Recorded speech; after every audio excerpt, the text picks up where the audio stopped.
Well, thank you very much, Andrew. And again, good morning, ladies and gentlemen,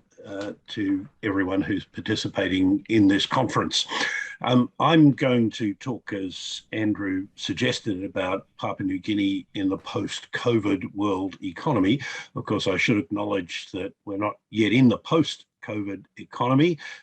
Especially people in Sydney, Melbourne, and Canberra will be painfully aware that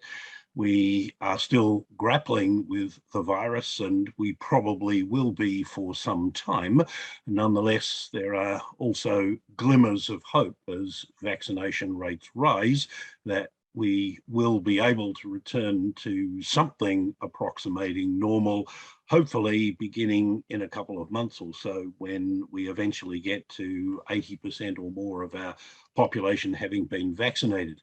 I'm going to begin with just a few words about the Papua New Guinea economy. I don't want to tread on Ed Faber's presentation, who'll be following me and who knows far more about the Papua New Guinea economy than I do. But obviously, Papua New Guinea has, like most other countries, had to confront the spread of the virus among its population. And 3 or 4 months ago, there were some very worrying trends with infections across Papua New Guinea and a worrying number of people being hospitalized or losing their lives. But Papua New Guinea has done very well to bring that under control. And the contrast between what Australia is experiencing with the spread of the virus and the toll it's taking of lives with what's happening in Papua New Guinea is, I guess, very salutary from our perspective. So Papua New Guinea's done very well in managing that threat that appeared so serious earlier this year. Although it's perhaps important to note that, like a lot of developing economies, the testing rates are relatively low, and the probability is, since Papua New Guinea is getting, like other Pacific and developing nations, relatively high positivity rates from the relatively small number relative to its population of tests that are being undertaken, that the number of cases is probably understated to a degree. Like many other developing economies, but more so, the vaccination rollout has been very slow in Papua New Guinea. Countries like Fiji, Nauru, Tuvalu, and Samoa have been able to vaccinate a considerably higher proportion of their population thus far than Papua New Guinea. So, although, as the Prime Minister said in his opening remarks, the country has been able to create bubbles so that foreign investors can continue to go about their business,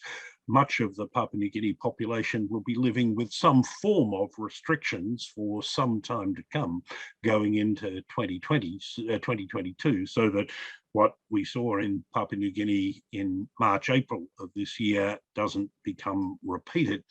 Papua New Guinea's economy was hit by COVID-19 in 2020. Employment at the end of last year was down 7% from its previous peak. And in common with many other developing economies, Papua New Guinea has seen an acceleration in inflation to its last read at the end of 2020, running at about 5%.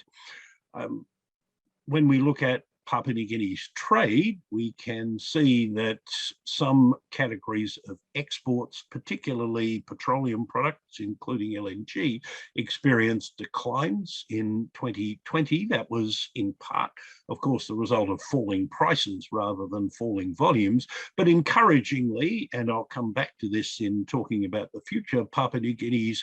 other exports of agricultural products in particular, and of some metals and of seafood, held up very well. Papua New Guinea's tourist industry is, of course, like tourist industries around the world, been adversely affected by restrictions on the movements of people across international borders. But because the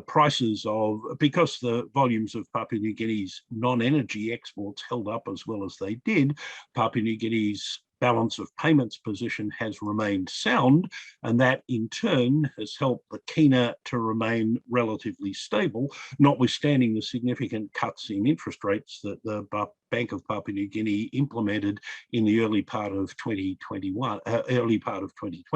Now, as I say, I'm going to leave it to Ed Faber to go into more detail about the Papua New Guinea economy, and I now want to look about Papua New Guinea's place in the unfolding world economy that we'll see post-COVID.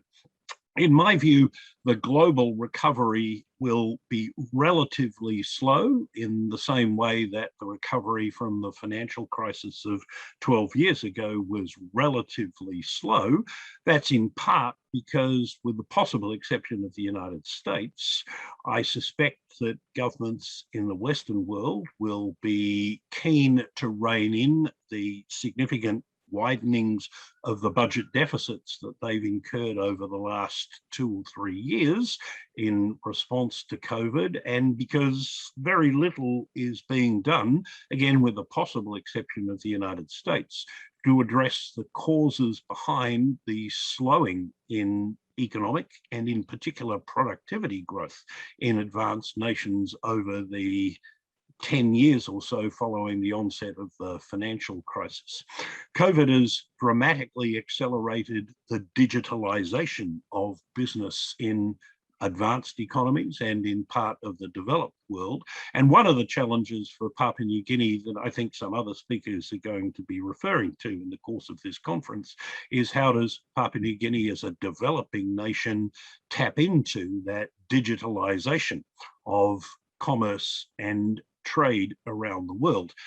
That obviously requires significant investment, both in modern communications infrastructure and also significant investment in enabling the people of the country to take advantage of the opportunities that digitalization involves, which of course comes back to the provision of adequate levels of primary and secondary education, which is a challenge that faces all developing nations, Papua New Guinea among them. I'm not going to say too much about that, but rather I'm going to refer now to Papua New Guinea's potentially strategic place in an increasingly contested Indo-Pacific region. I'm going to talk a bit about opportunities for some of Papua New Guinea's key mineral and agricultural industries, and I'm going to talk about the possible implications for Papua New Guinea of climate change and the way in which the world now seems on the cusp of responding more decisively to the risks posed by climate change than they have done over the past 10 years.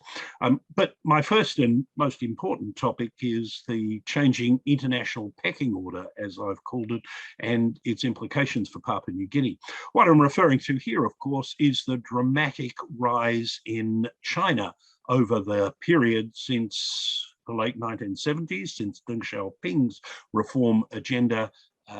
first came to light. And you can see from this chart how China is now within a very short distance of overtaking the United States as the world's largest economy. It's perhaps worth reflecting that there hasn't been a change in the #1 position in world economies ranked by size since the late 1870s, when the United States surpassed Britain as the world's largest economy. Others have perhaps threatened to do that in the past. In particular, 20 years or so ago, there were widespread fears in the United States that the US's economic hegemony might have been foiled by Japan, although that was never really a prospect given how much larger the United States population is than Japan. The Soviet Union never came close to rivaling the United States in terms of economic power, even though they certainly did for 30 or 40 years as a military power.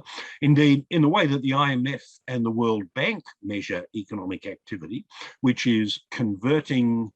gross domestic product, which is of course always measured in national currencies, to US dollars at what are called purchasing power parities, which attempt to take account of the fact that the prices of services in developing economies tends to be a lot lower than in advanced or industrialized economies. Measured in that way at purchasing power parities, China's economy surpassed the United States about 5 years ago and is now larger than that of the United States. So in some respects, this transition at the top of the international pecking order may in fact have taken place already. Inevitably, this rivalry between the world's two largest economies, with very different ideological positions behind them, has a strategic or a military dimension. Now, when it comes to straight out military spending, the US is still far and away ahead of China, but in terms of some specific aspects of the capacity to project military power, certainly in terms of the size of the army and some of the equipment that is at its disposal, but also when it comes, for example, to submarines, the Chinese are at least the equal, if not greater than the United States. And of course, China's military capacity is concentrated in the Western Pacific region, whereas the United States military capacity is, reflecting its role over the last 70 years as a hegemonic global power, is distributed more or less all over the world rather than concentrated in this particular region. Americans increasingly fret about that, although it's perhaps worth noting that the US still has a lot of allies. It hasn't always treated them with the respect that perhaps allies deserve, and that was especially the case under the presidency of Donald Trump. Joe Biden appears to be trying to remedy some of that. China, by contrast, doesn't have a lot of friends, and in tallying up the relative economic and military capacity of the United States and its allies with China and countries that might be presumed to align with China, I've included Russia, the Central Asian stans, Kazakhstan and the like, Pakistan and Iran. But beyond that, there's not a lot of other countries that would automatically or instinctively line up with China if rivalry between these two great powers were to become more intense than it is today. But of course, military power isn't the only way in which great powers exert power and influence in parts of the world that are of interest to them. Investment is another important channel through which countries can exert power and interest and influence. And here, of course, the United States, reflecting its much longer established position as the world's biggest economy, has a substantial lead over China. But China's investments in the world through the Belt and Road Initiative and other programs has been rising very rapidly. And of course, from a balance sheet point of view, China is in a stronger position than the United States, because the United States has been running external current account deficit since the early part of the Reagan years in the early 1980s, and has thus run up considerable debts over the last 40 years, an increasing proportion of which are, of course, now held by China in the form of foreign exchange reserves. The US is the world's largest debtor nation, as in absolute terms, not as a proportion of its income, but in absolute terms, the world's largest debtor nation, whereas China is now one of the world's largest creditor nations, both in absolute terms and as a proportion of its national income. Another way in which great powers seek to exercise influence in other parts of the world is through aid. And again, partly for historical reasons, the US is a significantly greater provider of official development assistance or foreign aid than China is, although a lot of the US's foreign aid is to countries in the Middle East, reflecting the US's interests in that part of the world in the post-war era, whereas some of China's is more thinly spread. Of course, official development assistance isn't the only way in which large countries provide aid to other governments. And China in particular has been providing financial assistance to other countries in what the statistics refer to as other official flows, which can include soft loans and other investments that are primarily for commercial or representational purposes. And although the data on that is harder to find, and I haven't been able to find any for the last 5 years or so, when that's included, China's assistance, in inverted commas, to other countries in some respects matches or exceeds that's now provided for by the United States. The Chinese like to say that their aid doesn't come with strings attached in terms of, for example, human rights considerations in the way that Western donors often do, but as some developing countries have found, that aid can come with other strings attached, which might include eventually the Chinese acquiring ownership of strategic assets in developing nations. Of course, the other importance of China in the world economy comes from its increasingly important role as a market for commodity exports. In total, China is the world's biggest exporter, but because it runs very large deficits on its balance of payments, the US still imports more from the rest of the world than China does. But when it comes to commodities, China is now the most important market in the world. It's a bigger importer of agricultural commodities than the United States, and by an even bigger margin, it's a larger importer of mineral and energy commodities. So for an exporter of both agricultural and mineral and energy commodities as Papua New Guinea is, China is of increasing significance. And you can see that when you look at the trade data for Papua New Guinea. China is becoming an increasingly important trading partner, less so as a source of imports. Australia is still Papua New Guinea's most important source of imports, and Papua New Guinea is also increasingly reliant on other Asian economies, Japan in particular, but Southeast Asian economies as a source of imports. But China is now Papua New Guinea's third most important export market if you count the rest of Asia as a single one. In fact, if you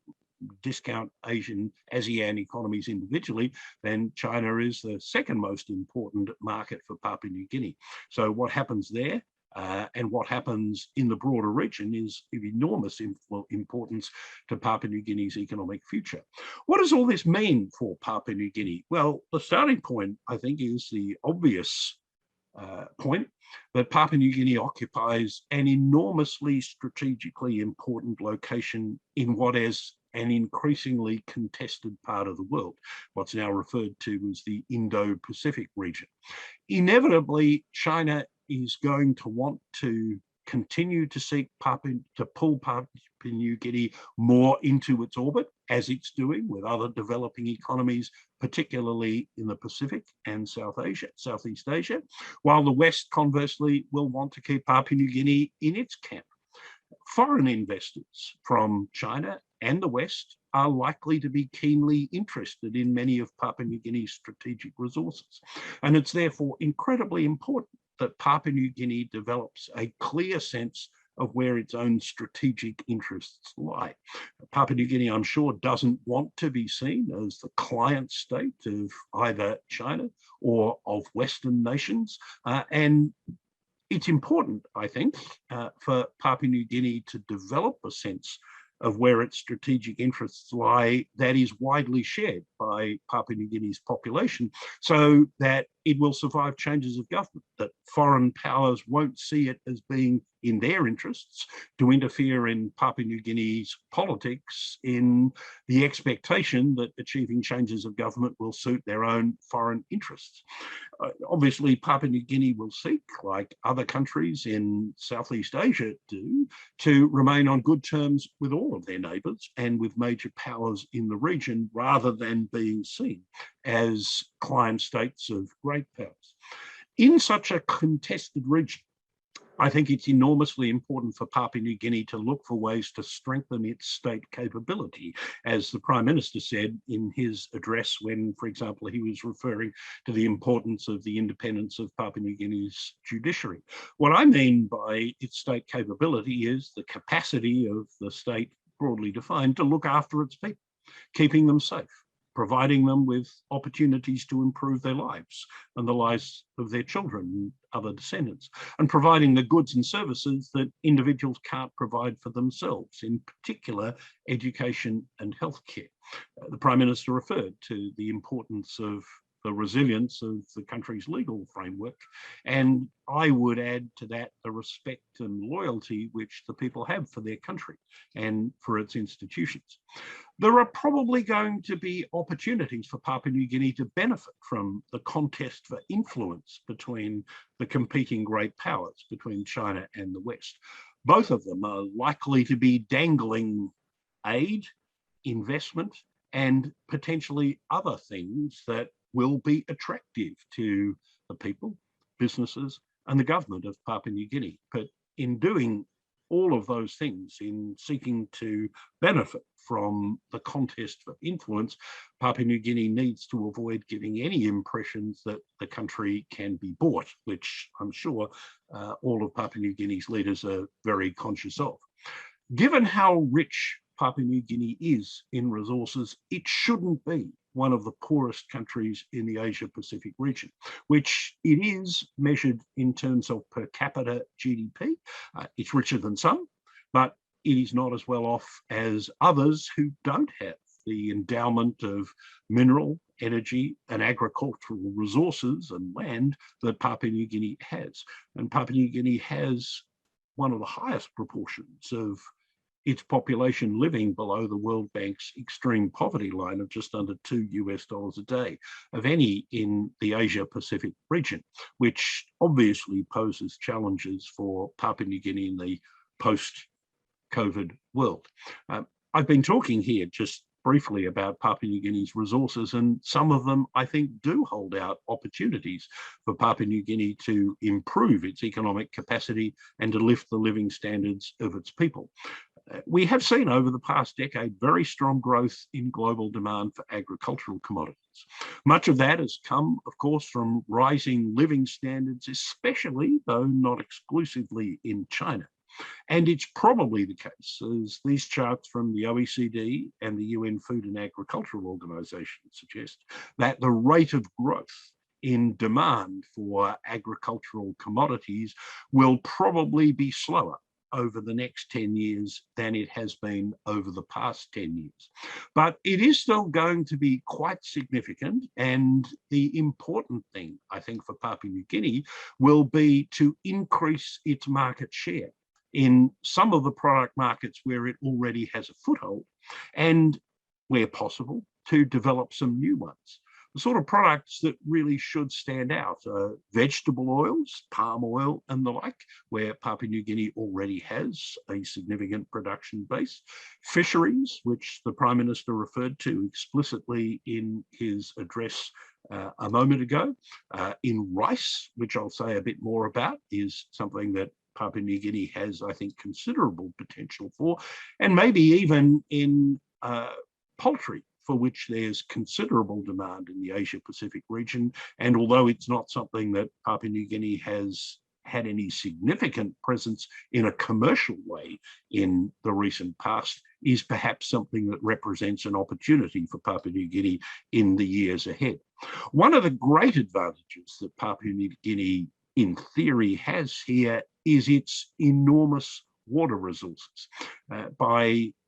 figures that are published by the UN Food and Agricultural Organization last year, Papua New Guinea has the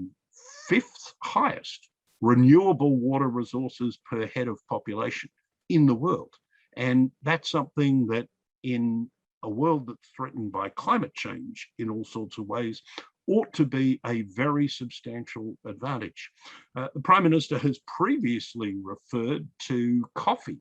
as something that is in strong demand for Asia, that Papua New Guinea has the potential to supply more of. The recent trend, of course, has been in the opposite direction, that although it's fluctuated from time to time,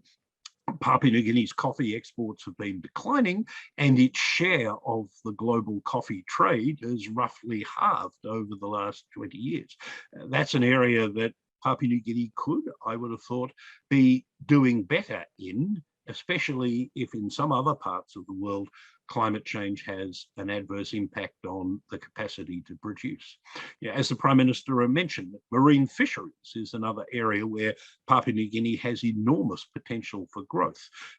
Papua New Guinea's production of fish and its share of the global fish production has been rising over the last 20 or so years, but Papua New Guinea, which has one of the largest fishing zones in the South Pacific, nonetheless accounts for less than 0.5% of global fish exports. And that's something I think that with sufficient foresight and investment could be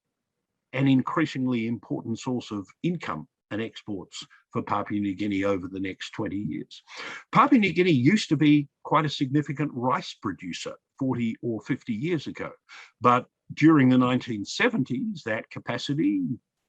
dissipated to a significant degree, and Papua New Guinea is now one of the smallest rice-producing countries in the developing world. As the chart on the right suggests, there are a lot of countries with much smaller land areas and smaller populations than Papua New Guinea, which are not rich countries. We've got, for example, Haiti or Suriname or Togo, all relatively small countries that are poorer than Papua New Guinea, but which are able to produce significantly greater quantities of rice than Papua New Guinea has in recent years been able to do. Given the likelihood of very strong demand for rice continuing within Asia, but the declining capacity of many Asian countries to produce rice, that seems to represent an enormous opportunity for Papua New Guinea over the medium term to increase its role as a producer of Asia's staple food commodity. Climate change is an issue that's gained renewed attention in recent months following the publication of the IPCC's sixth assessment report, which sets out in a much more conclusive way than any of the IPCC's previous reports have done what is happening to the world's climate. They now say, without equivocation, without any of the hesitancy and qualifications that professional scientists almost always put around their conclusions, that the world is warming and that the reason for that is anthropogenic, that is generated by human activity rather than natural activities such as solar and volcanic eruptions. And that's very evident from the charts that are presented here that go back over extended periods of time. The IPCC's sixth assessment report presents 5 scenarios,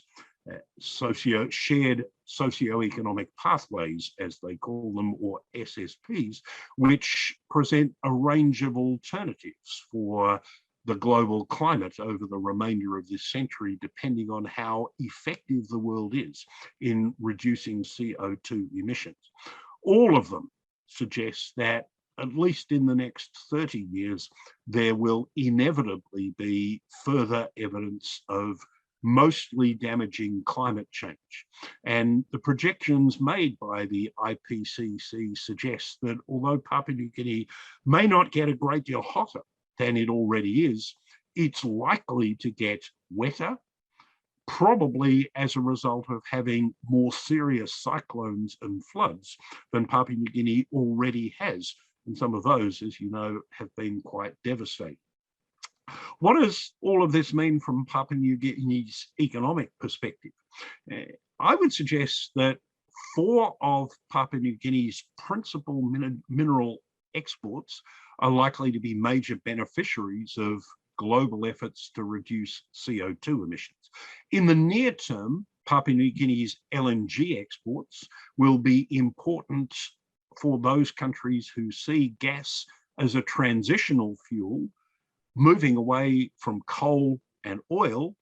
ultimately towards complete reliance on renewable energy to zero carbon. At some point, however, gas will be as unacceptable a fuel source as coal is increasingly becoming today. So there's near-term strengths to be derived from Papua New Guinea's LNG exports, but in the longer term, they can't be relied on.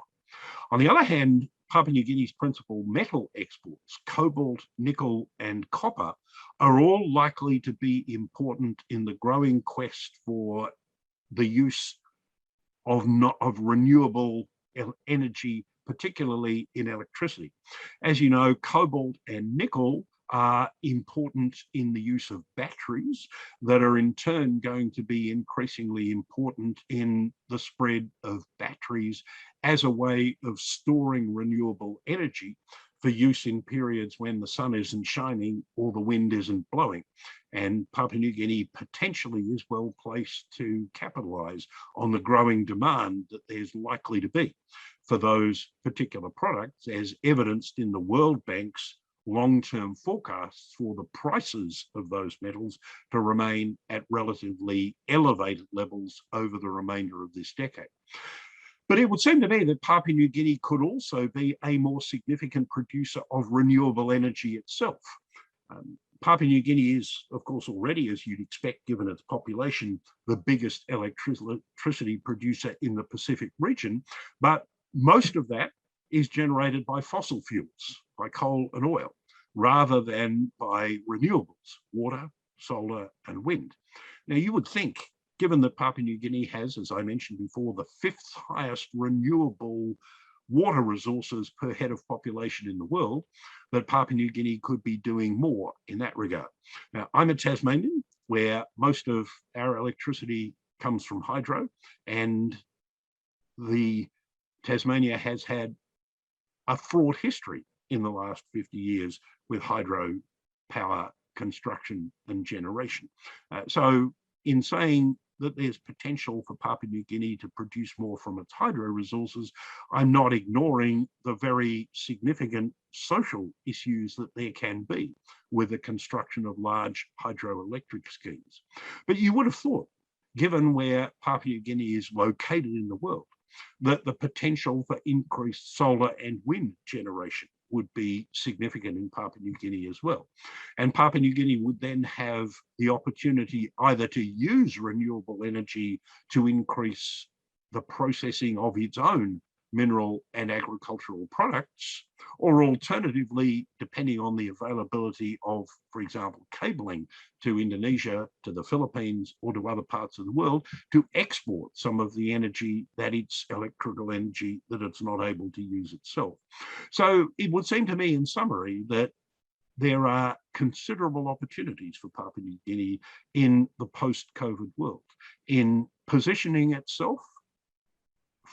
to benefit from the rivalry that there will undoubtedly be between China and the Western allies in an increasingly contested part of the world. Papua New Guinea will need to tread carefully through that with a strong sense of what is in its own national interests. And as I mentioned before, avoiding giving any perception that the country can be bought off by one side or another. Papua New Guinea has, I think, considerable potential to increase its agricultural production to help feed a hungry and thirsty world. And Papua New Guinea has considerable potential to benefit from the needs for greater use of batteries and electrical conveyancing, and to be a direct supplier of renewable electrical energy in a world in which the demand for renewable energy will become increasingly important.